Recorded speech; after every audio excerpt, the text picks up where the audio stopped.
හොඳයි. මේ කොටසෙන් අපි කතා කරා මේ ගැලීම් සටහන් කොහොමද අඳින්නේ කියලා. ගැලීම් සටහන් වල ඒකට අපි මොන සංකේතද භාවිත කරන්නේ කියලා. ඊගොල්ලෝ මම මේකේ ගාණක් කියන්න. අපි මේ විදිහට බලමු. දැන් උදාහරණයක් විදිහට කියනවා සංඛ්‍යා දෙකක් එකතු කිරීම. සංඛ්‍යා දෙකක් එකතු කිරීම.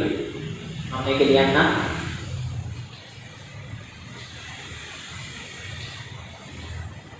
සංඛ්‍යා දෙකක් එකතු කිරීම. මේ සංඛ්‍යා දෙකක් එකතු කිරීම කියන එක ඇත්තටම අපි නිකන් සාමාන්‍ය ගැලීම් සටහනක මේක කලින් අපි ඉස්සෙල්ලා බලමු කොහොමද මේ සංඛ්‍යා දෙකක් එකතු වෙන්නේ කියලා. අපි ඉස්සෙල්ලා මොකද කරන්න ඕන පළවෙනි පියවර සංඛ්‍යා දෙක ආදානය කරන්න ඕන. සංඛ්‍යා දෙක ආදානය කරන්න ඕන. ඒ කියන්නේ මොකද්ද? ඉන්පුට් කරන්න ඕන නම්බර්ස් දෙක. ඉන්පුට් two numbers සංඛ්‍යා දෙකක් ඉන්පුට් කරන්න ඕන. ඊට පස්සේ දෙවෙනි එක විදිහට මොකක්ද වෙන්න ඕන? calculate numbers සංඛ්‍යා දෙක calculate වෙන්න ඕන.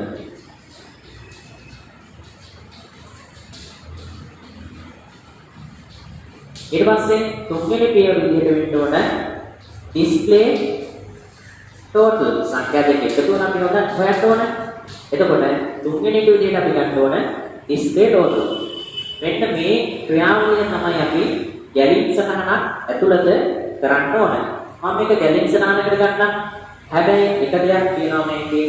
අපි ගැලීම් සටහනක් ආරම්භ කරනකොට start එකක් අවසන් කරනකොට stop එකක් අනිවාර්යෙන් දැනිය යුතුමයි. එහෙනම් මම ඉස්සලාම මෙතන start කියලා එකක් දාලා මම start එකෙන් ආරම්භ කරන්නම්.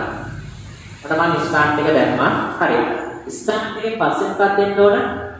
මෙන්න input two numbers සංඛ්‍යා දෙකක් ඇතුළත් කරන්න බෑ. දැන් උදාහරණයක් විදිහට දැන් අපේ ගාන කියලා කියන සංඛ්‍යා දෙකක් එකතු කිරීමට අදාළ ගැලීම් සටහන. එතකොට සංඛ්‍යා දෙකක් එකතු කරන්න අදාළ ගැලීම් සටහන අපි ඉස්සෙල්ලාම කරන්න ඕන සංඛ්‍යා දෙකක් ඇතුළත් කරන එක. එතකොට අපි හැබැයි එක දෙයක් තියෙනවා. ඒ මොකද්ද? ඇතුළත් කරන සංඛ්‍යා දෙක මොකද්ද කියලා අපි දන්නේ නැහැ. නොදන්නවා. අඥාතයි. එතකොට අපි මෙතෙන්ට ගන්නවා බීජීය පදයක්. අපි ගණිතයේදී ගන්නෙ. අපි මෙතෙන්ට ගමු. ඔයාලා කොයි ගානක් ගන්න x සහ y කියන එක. එහෙනම් මම දෙවෙනියට ඉන්පුට් කරනවා input two numbers as x y x සහ y කියලා මම සංඛ්‍යා දෙකක් ඇතුළත් කරනවා. x සහ y කියලා මම සංඛ්‍යා දෙකක් ඇතුළත් කරනවා. මොන මම මේ සංඛ්‍යා දෙක ඇතුළත් කරා. හරිනේ. ඊට පස්සේ මොකද වෙන්න ඕන? calculate numbers මේ සංඛ්‍යා දෙක calculate වෙන්න ඕන. ගණනය වෙන්න ඕන. එහෙනම් මම ලියනවා මොකක්ද ලියන්නේ? මම මෙතනින් ලියනවා x එකතු කිරීම y කියලා. මම මෙතන ලියනවා x එකතු කිරීම y කියලා. හැබැයි මෙතන චූටි ගැටලුවක් තියෙනවා. ඇයි ඒ ගැටලුව තියෙන්නේ? අපි x එකතු කිරීම y කියලා කිව්වට මෙයා නිකන් අසම්පූර්ණයි වගේ. ඇයි x සහ y කියන දෙන්න එකතු වුණාට මේ දෙන්න එකතු වීමෙන් සෑදෙන පිළිතුරට අයිතිකාරයෙක් නැහැ. මේ දෙන්න එකතු වීමෙන් සෑදෙන පිළිතුරට අයිතිකාරයෙක් නැහැ. එහෙනම් මොකක්ද අපි කරන්න ඕන? අපි තව වේරියබල් එකක් දාන්න ඕන. විචල්‍යයක් දාන්න ඕන.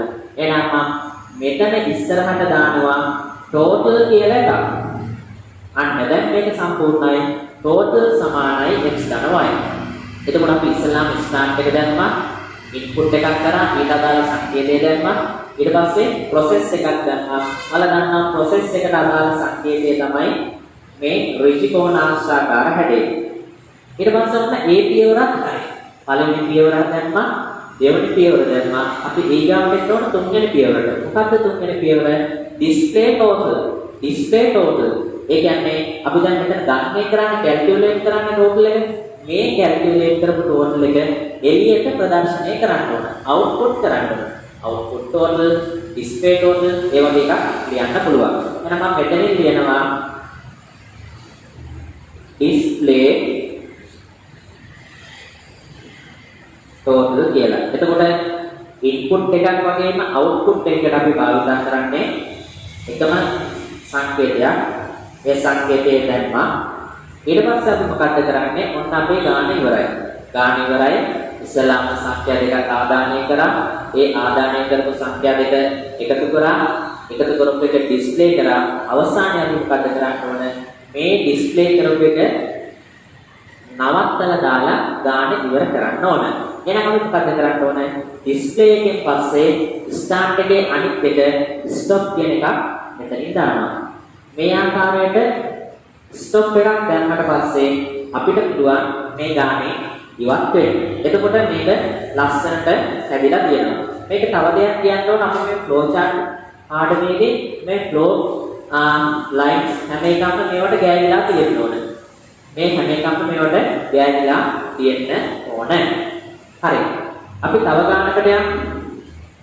මම ඊගාවට කතා කරන්න සංඛ්‍යා දැන් දෙකක් හරිනේ. මම ඊගාවට කතා කරන්න සංඛ්‍යා තුනක් ඇතුළත් කරාට පස්සේ සංඛ්‍යා තුනක් ඇතුළත් කරාට පස්සේ මේ අපි මේ කතා කරන සම්පූර්ණ පාඩමට අදාළ නිබන්ධනේ අපගේ වෙබ්සයිට් එකේ ඩවුන්ලෝඩ් කරගන්න පුළුවන්. මේ නිබන්ධනේ වලට ඩවුන්ලෝඩ් කරගෙන print out එකක් ගන්නත් පුළුවන්. එහෙමත් නැතිනම් අපේ වෙබ්සයිට් එකට ලොග් වෙලා අපේ contact කරගෙන නැත්නම් වෙබ්සයිට් එකෙන් අපි අපිට ඉල්ලීමක් කරන්න පුළුවන්. එතකොට ඔබේ නිවසේම නිබන්ධනේ දෙවන්න වැඩ කටයුතු සලස්වන්න පුළුවන්. එතකොට මම දෙවෙනි ගාන විදිහට කරනවා සංඛ්‍යා තුනක් ඇතුළත් කරාට පස්සේ ඒ සංඛ්‍යා තුන එකතුව. සංඛ්‍යා තුනක් ඇතුළත් කරාට පස්සේ ඒ සංඛ්‍යා තුන එකතුව සෙවීමට අදාළ ගැලීම් සටහන. ඔන්න මම ඉස්සල්ලාම ස්ටාර්ට් එකක් ගන්නවා. ස්ටාර්ට්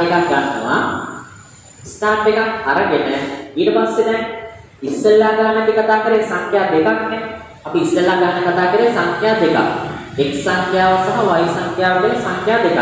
හැබැයි මේක පොඩි වෙනසක් තියෙනවා. මොකක්ද ඒ වෙනස? ඉස්සල්ලා ගානෙදිගේ සංඛ්‍යා දෙකයි.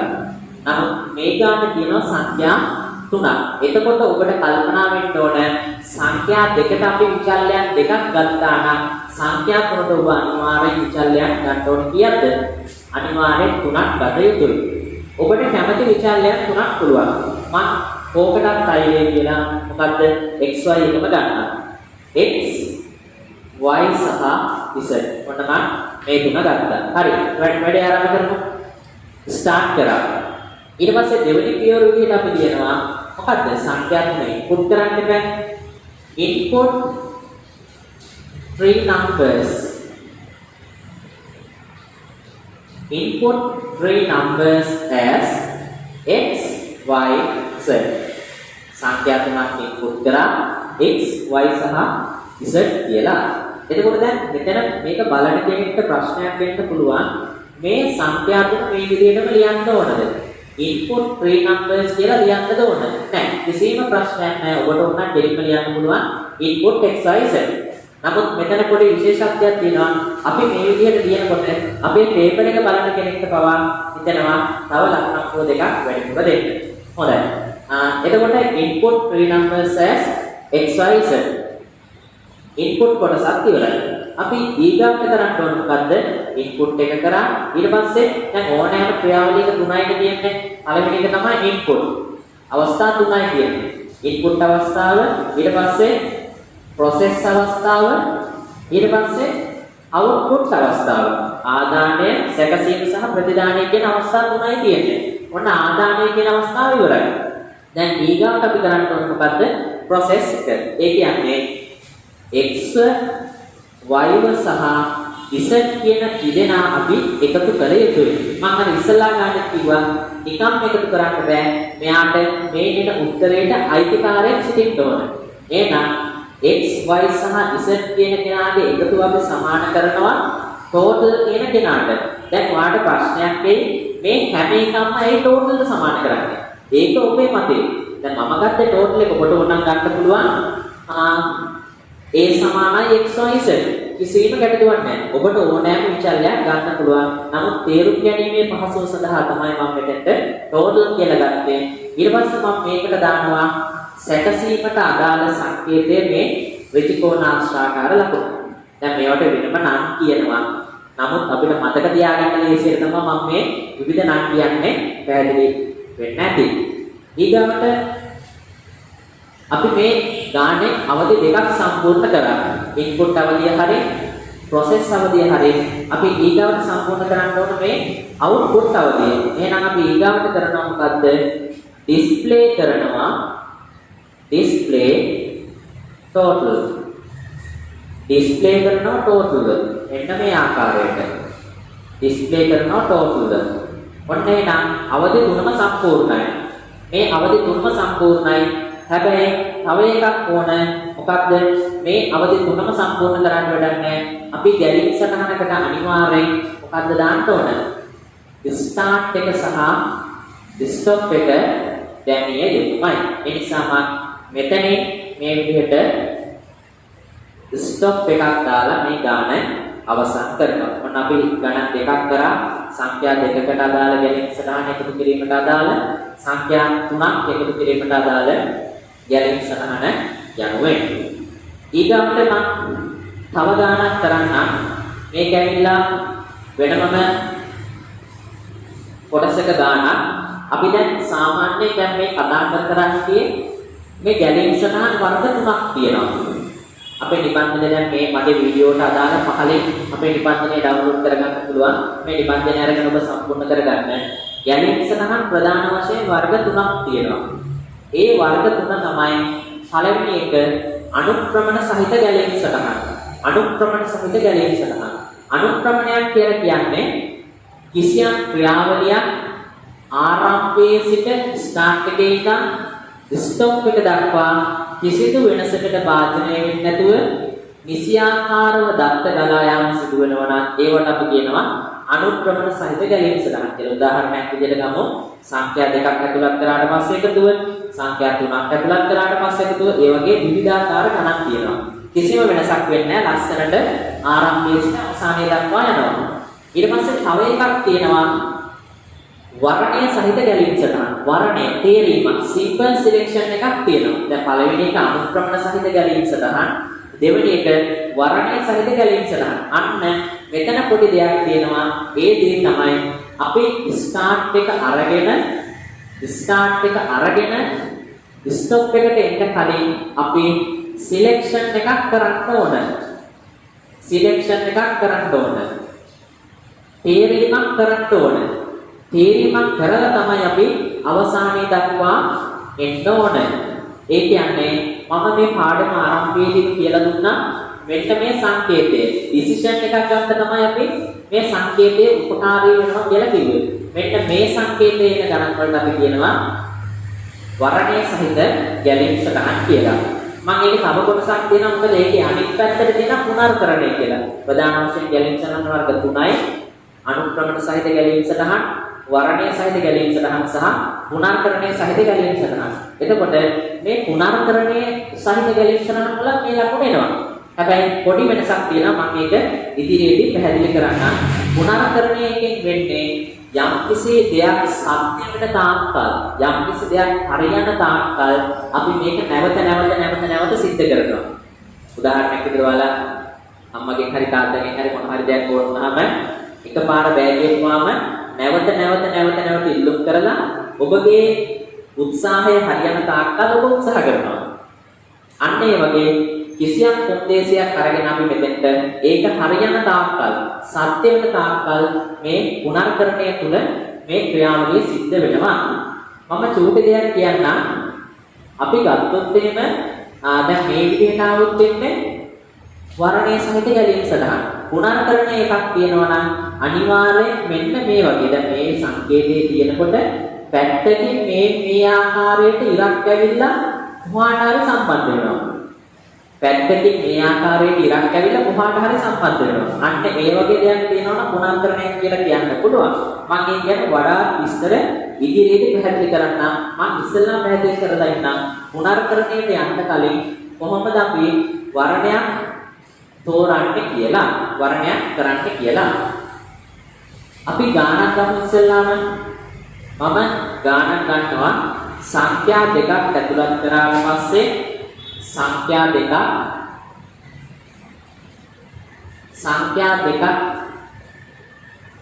ඇතුළත් කළ පසු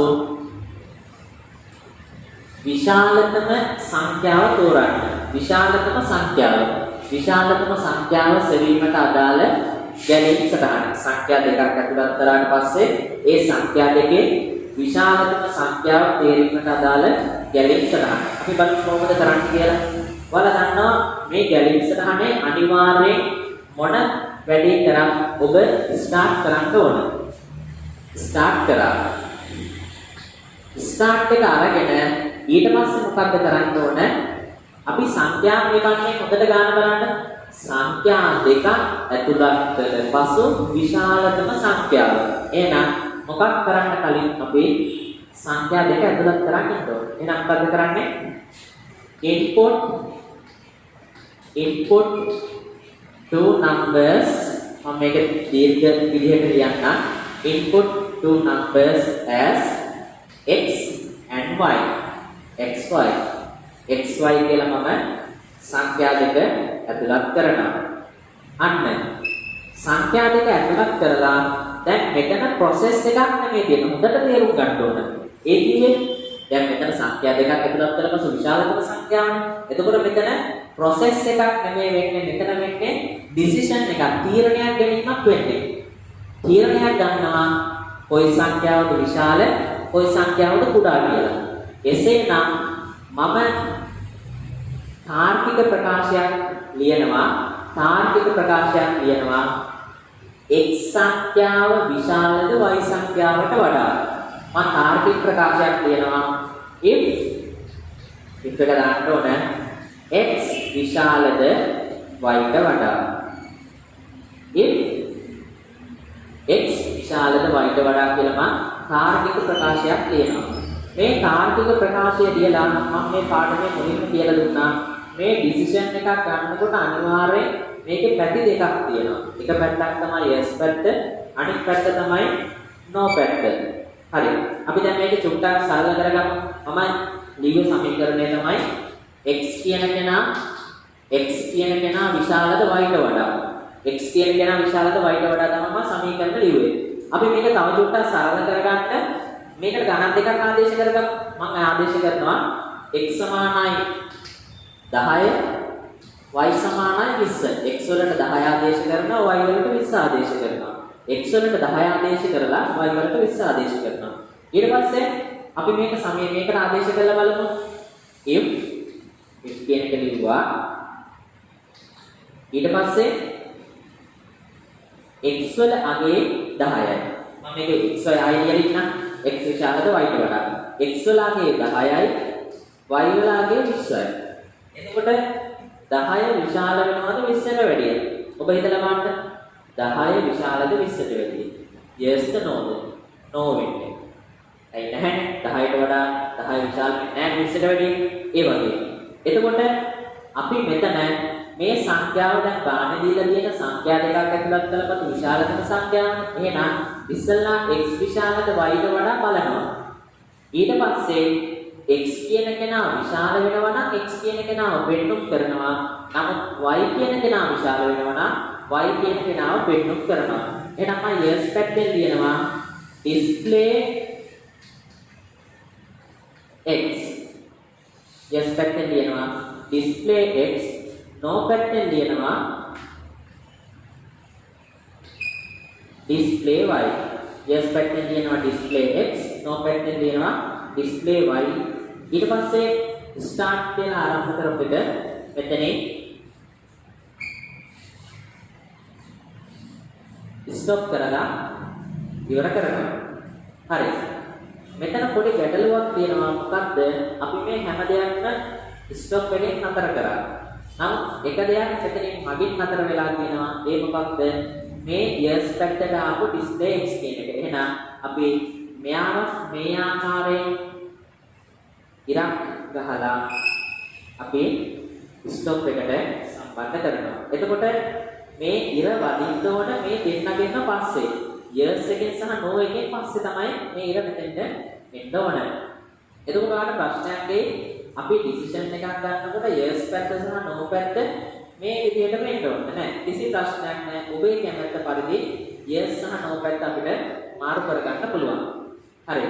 එතකොට අපි බලමු මේක හරියට වැඩ කරනවද කියලා මම ඉස්සෙල්ලාම සංඛ්‍යාවක් ආදේශ කරනවා x සමානයි 50 y සමානයි 20 x සමානයි 50 y සමානයි 20 එතකොට x වලගේ 50යි x වලගේ 50යි y වලගේ 20යි 50 විශාලද y ට වඩා 50 විශාලද y ට වඩා yes ද no ද දැන් ඔයා කල්පනා කරනවා ඇති මේ කොහොමද මෙහෙම කියන්නේ අපි තීරණය කරනවද දැන් ගානකට අපි මේ පරිගණක ප්‍රෝග්‍රෑමින් පාඩම ගැන කතා කරන්නේ ඒකට ප්‍රෝග්‍රෑමින් වල අපිට තීරණය කරන්නේ නැහැ පරිගණකේ තමයි තීරණය කරන්නේ නමුත් පරිගණකේ තීරණය කරන්න කලින් ප්‍රෝග්‍රෑම් එක හදන්න කලින් මේ පළවෙනි අදියර තමයි මම ඔයාලට කියලා දෙන්නේ එතකොට පරිගණකේ හිතන විදිහට තමයි ඔබ හිතන්නේ 50 විශාලද 20ට වැඩිය yes ද no ද පිළිමියස් නැන්නේ එහෙනම් ඩිස්ප්ලේ x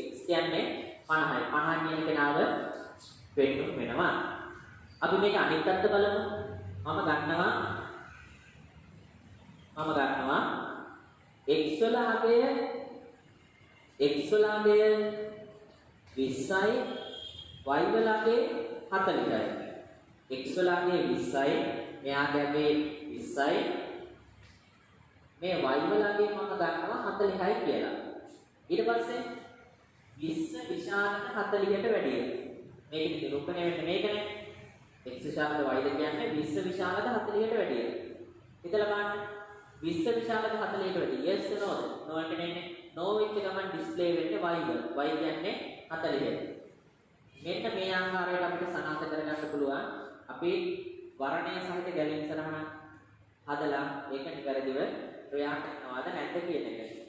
දැන් මේ පාඩමෙන් අපි ප්‍රධාන වශයෙන් බලාපොරොත්තු වෙන ඔබ ප්‍රෝග්‍රෑමර් කෙනෙක් වෙන එක. ප්‍රෝග්‍රෑමින් පාර්ට් එක. මේ ප්‍රෝග්‍රෑමින් පාර්ට් එකේ පළවෙනි පියවර තමයි ගැලීම් සටහන. ඉස්සෙල්ලාම අපි ගැලීම් සටහනක් හදිනවා. ඊට පස්සේ ගැලීම් සටහනට අදාළ pseudo code ව්‍යාජකයේ ලියනවා. මේ ගැලීම් සටහනට අදාළ ව්‍යාජකයේ මම මේ ඊගා කොටසෙන් කරන්න ඊගා වීඩියෝ එකේ. ඊට පස්සේ ඒ ව්‍යාජකයට අදාළ ඔබේ විෂය නිර්දේශයෙන් තියෙන Pascal කියන කොටස 11 ශ්‍රේණියට තියෙන Pascal කියන කොටස අපේ A level syllabus එකේ තියෙන්නේ Python කියන කොටස. හැබැයි මේ දෙකෙන් Pascal වේවා Python වේවා ගැලීම් සටහන සහ ව්‍යාජකයේ එකම තමයි. හරි. අපි එහෙනම් තවත් වීඩියෝ එකකින් ඊගාට